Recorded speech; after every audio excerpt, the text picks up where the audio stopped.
including a provision that would allow for the US and Europe to provide collective defense of Ukraine in an Article 5 NATO-like thing that is basically exactly the same as what they would get if they were in NATO, but they wouldn't be technically in NATO.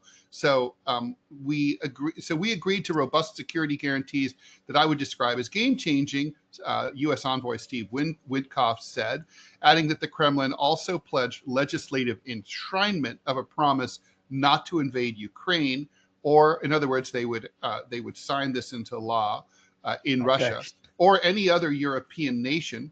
Neither provision, however, was mentioned in Russian accounts of the Alaska summit. So in other words, the Russians are neither confirming nor denying this, so I suspect it's probably true.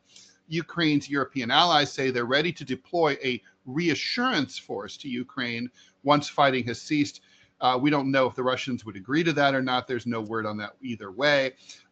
Trump told European leaders that he wants to set up a trilateral meeting, in other words, between him, Putin, and Zelensky, by this Friday, assuming that today's meeting with Zelensky goes better than it did last time. It's a low bar. Zelensky has insisted that a peace deal can only be reached through direct negotiations between Kyiv and Moscow at the leadership level. I mean, obviously, that's what's been lacking all along here.